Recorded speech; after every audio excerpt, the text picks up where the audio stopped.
quando a gente fala nessa polícia unificada, ela não teria esse caráter bélico, né, repressivo nesse sentido, mas com o orçamento público que a gente está falando, né, com esse orçamento em que teria voltada para as necessidades fundamentais da maioria da população, inclusive essa como segurança, obviamente teria que ter investimento para você estar falando de segurança.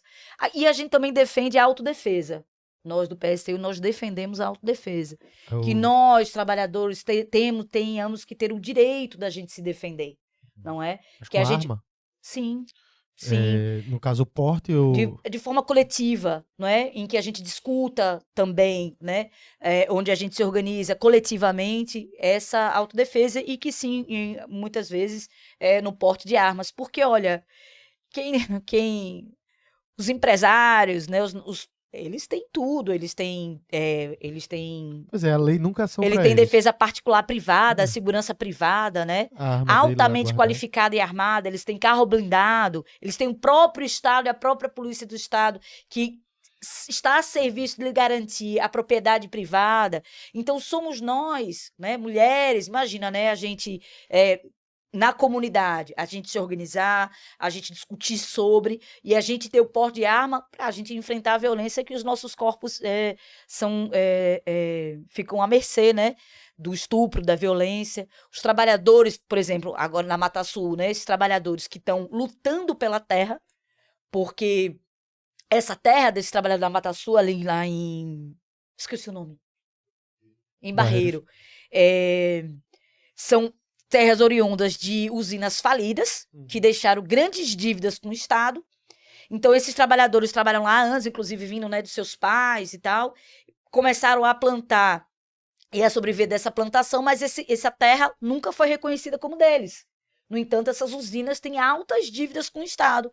E aí, o que é acontecido? Elas estão sendo vendidas inclusive para uma dessas terras, boa parte dessas terras, para agropecuária, para gado. Inclusive, a Friboi está pretendendo aí, com a instalação dessa empresa, né, desse frigorífico, garantir 700 cabeças de gado diário. Esses gados vão estar onde? Vão estar pastando nessas terras. E para garantia da pastagem dessas terras para a Friboi, para esses 700 cabeças, vão ter que expulsar esses trabalhadores. Então, nada mais justo que esses trabalhadores que trabalham lá há anos, que sobrevivem dessa terra, que inclusive dessas usinas falidas não lhes garantiu nenhum tipo de indenização trabalhista, tem muitas dívidas trabalhistas com os trabalhadores, eles têm o dinheiro sim, de quando vier esse jagunço da empresa privada, ameaçar suas terras, passar com o trator na sua plantação de bananeira, porque é isso que tem acontecido, esses trabalhadores têm o direito da autodefesa, de terem o direito de armas, entende? Até a gente chegar numa outra condição. Interessante esse ponto. Eu acho que eu já vi, eu acho que foi Rui Costa, eu acho que é do PCO, falar sobre armamento para a população, porque esse é um debate hoje que parece que foi jogado só para a galera da direita, né, que ficou como discurso, se apropriou do discurso de ter o porte ou posse, mas também tem a galera da esquerda que também, até para se defender, dependendo da situação do próprio Estado, né? Que é o que foi falado. Agora, com a descriminalização da maconha, qual é a tua opinião sobre isso? A gente defende a legalização e a descriminalização. Legalizar e descriminalizar. Porque a gente não acha que é um caso de polícia. Né? Não é caso de polícia. Inclusive, também a legalização, porque tem a ver com você acabar com a máfia, né? Com o tráfico, né? Porque o tráfico é uma das formas, inclusive, né? De fazer muito dinheiro, né? Inclusive, de enriquecer, né? O pessoal que lava dinheiro, né? No tráfico. E também de grande violência, né? Um dos motivos que mata muita juventude, né? Porque o tráfico no bairro, ele na juventude, né? Pernambuco, vamos dar um exemplo, né? Aí você tem, né? A capital do desemprego, você tem 1 milhão de 800 mil pessoas que não têm o que comer. As escolas públicas não garantem que esses adolescentes permaneçam nelas, não tem nem quadra poliesportiva. As escolas estaduais, essas integrais, expulsou muito jovem das escolas, porque transformou 2 turnos em um só. Então, esse jovem que precisou trabalhar não foi acolhido por essa escola, não é? E reduziu a vaga. Então, a porta de entrada, né? pelo tráfico, né? Pelo pequeno tráfico dessa juventude. Então, na hora em que você descriminaliza e você legaliza, você acaba com o tráfico. Né? Você acaba com um grande negócio que quem se beneficia não é aquele menino, não é aquele adolescente que vai lá na esquina, ele vai encontrar um destino que vai tá aí nas estatísticas de morte, né? Então, você acaba com isso. E você passa a controlar isso, o Estado começa a controlar isso. Né? Com medidas, com organização, com grande, né? Junto com a população e também junto com a saúde pública, né? Vamos tratar, inclusive, a própria questão não só a maconha, mas com relação às drogas. O controle de qualidade também. Controle de qualidade. É. Né?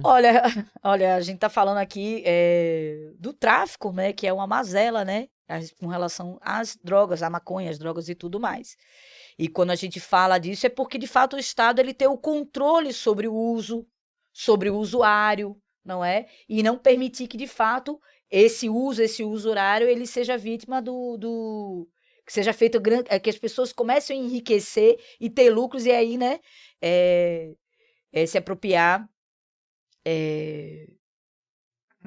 fazer dinheiro, né, e voltar a ter o tráfico e tudo mais, né? Uhum. Então, tá sob controle do Estado também, para controlar o uso, né, e tudo mais. Inclusive, é uma coisa que eu tava falando com os candidatos, assim, que às vezes ficam com o pé atrás, não quer se comprometer, não quer falar. Eu digo assim que é um ciclo, né, que além de você ter essa questão de que o usuário não é um criminoso, tem a questão, Exatamente. do ciclo, né? Que, por exemplo, você fazendo isso, você tá incentivando mais ainda o tráfico de drogas, é uma questão social de mais jovens envolvidos com isso, e é uma questão de saúde pública, inclusive, né? Porque você tá usando a droga, você não tá tendo incentivo do Estado com propagandas antidrogas ou também controle de qualidade, como o Carlinhos fala, porque maconha é uma planta, mas nem sempre se fuma a planta. Nem sempre chega a planta.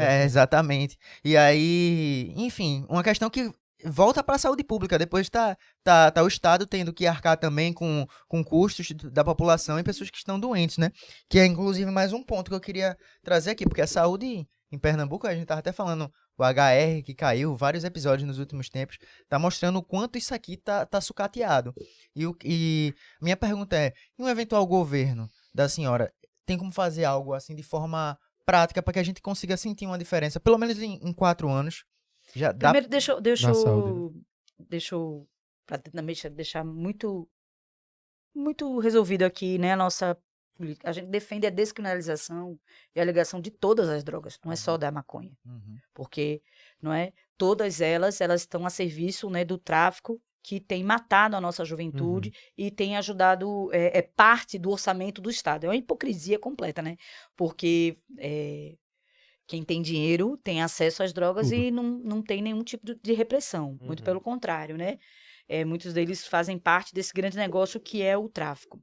Então, nós defendemos a legalização e a descriminalização de todas as drogas, porque entendemos que é um caso, né, de saúde pública e o usuário não pode ser tratado como criminoso.